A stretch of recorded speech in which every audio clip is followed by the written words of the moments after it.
అమెరికాలో Joe Biden అధికారంలోకి వచ్చాక చాలా విషయాల్లో పరిస్థితులు మారాయి. ఒకటి, Paris climate deal. Donald Trump Paris climate డీల్లో నేను ఉండను, ఎలాంటి ఎన్విరాన్మెంటల్ రిస్ట్రిక్షన్స్ అమెరికా ఒప్పుకోదని చెప్పి బయటకు వచ్చేసిన తర్వాత జో బిడెన్ అధికారంలోకి వచ్చి మొట్టమొదటి చేసిన పని అమెరికా తిరిగి ప్యారిస్ క్లైమేట్ డీల్లో చేరుతుందని చెప్పటం.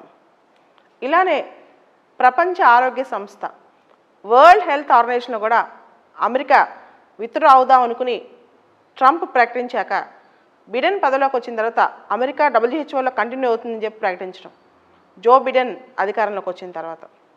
ఇలా చాలా సందర్భాల్లో ట్రంప్ చేసిన పనులు H1B వీసాస్ ఇష్యూస్ కానీ, పాలస్తీనా ఫండింగ్ ఇష్యూస్ కానీ చాలా వాటిలో జో బిడెన్ రివర్స్ చేశారు. ఇక్కడ 2015 JCPOA గురించి చెప్పుకోవాలి. 2015లో joint comprehensive plan of action అనే ఒక అగ్రిమెంట్ కుదిరింది. ఇరాన్కి సంబంధించిన అగ్రిమెంట్ ఇది. P5+1 కంట్రీసు దీనిలో భాగస్వాములుగా ఉన్నాయి. P5 అంటే ఐక్యరాజ్యసమితి భద్రతా మండలిలో శాశ్వత సభ్య దేశాలు అన్నమాట. ఈ శాశ్వత సభ్య దేశాలు అంటే Britain, France, Russia, China, America plus Germany. P5 కాకుండా జర్మనీ కూడా ఉంది. అయితే డొనాల్డ్ ట్రంప్ అధికారంలోకి వచ్చిన తర్వాత ఈ 2015 JCPOAను విత్డ్రా చేసేశారు 2018లో. 2018 నుంచి JCPOA అమల్లో లేదు. దాంతోపాటు ఇరాన్ పైన తిరిగి ఆంక్షలు విధించారు. ఇంటర్నేషనల్ శాంక్షన్స్ మళ్ళీ ఇరాన్ పైన వచ్చాయి. అయితే JCPOA ప్రకారం ఇంటర్నేషనల్ శాంక్షన్స్ ఇరాన్ మీద తగ్గించి అదే టైంలో ఇరాన్ కూడా తన యురేనియం ఎన్రిచ్మెంట్ ప్రోగ్రామ్ని రిస్ట్రిక్ట్ చేస్తుంది అన్నమాట. కాకపోతే 2018 తర్వాత ట్రంప్ గారు మొత్తం JCPOA అమెరికా ఫాలో అవ్వదు, ఇరాన్ పైన ఇంటర్నేషనల్ శాంక్షన్స్ పెట్టాల్సిందని చెప్పి కూర్చున్నారు.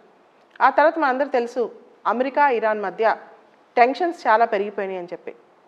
అయితే మళ్ళీ తిరిగి అమెరికాలో ఎన్నికలు జరిగాయి. డెమోక్రాట్స్ అధికారంలోకి వచ్చారు.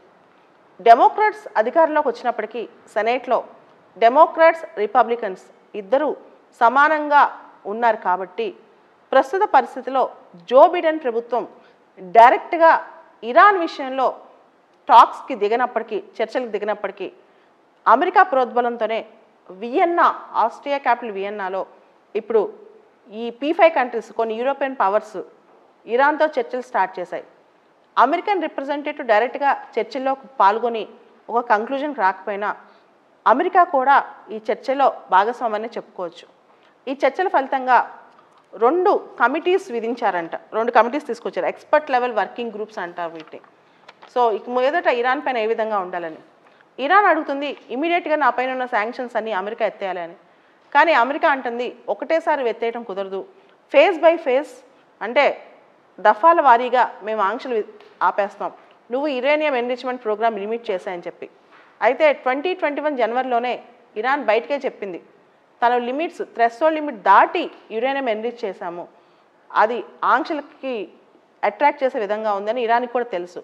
అమెరికా అండ్ యూరోపియన్ కంట్రీస్ ఏమంటున్నాయంటే నువ్వు లిమిట్ చేయి ఫస్ట్ యురేనియం ఎన్రిచ్మెంట్ ప్రోగ్రామ్ని, మేము మీ పైన ఆంక్షలు తీసేస్తామని చెప్పి. కానీ ఇరాన్ అంటుంది ఇమీడియట్గా మా పైన ఆంక్షలు తీసేయండి, మా దేశం ఆర్థికంగా చాలా నష్టపోయింది, ఆర్థికంగా సహాయం చేయండి, ట్రేడ్ సపోర్ట్ ఇవ్వండి అని చెప్పి. ఇవన్నీ చేయాలంటే నువ్వు ఫస్ట్ యురేనియం ఎన్రిచ్మెంట్ ఆపేసేయాలని చెప్పి ఈ దేశాలు అడుగుతున్నాయి. ఈ టాక్స్ ఇమీడియట్గా ఫలితం వస్తుందని మనం చెప్పలేం, కానీ ఖచ్చితంగా ఇది ఒక ముందడుగని చెప్పొచ్చు. వియన్నాలో జరిగే ఈ టాక్స్ వల్ల ఎంతో కొంత ప్రపంచ శాంతికి యూరోపియన్ దేశాలు దోహదపడతాయని కూడా చెప్పొచ్చు. జో బిడెన్ కూడా ఇదే కోరుకుంటున్నారు. కానీ సెనేట్లో స్టిల్ ఇంకా రిపబ్లికన్స్ స్ట్రెంగ్త్ చాలా ఎక్కువ ఉంది. కాబట్టి ఇమీడియట్గా ఇరాన్ పైన అమెరికా ఎటువంటి యాక్షన్ తీసుకోలేదు ఈ ఆంక్షలు ఎత్తేసే విషయంలో అని చెప్పొచ్చు.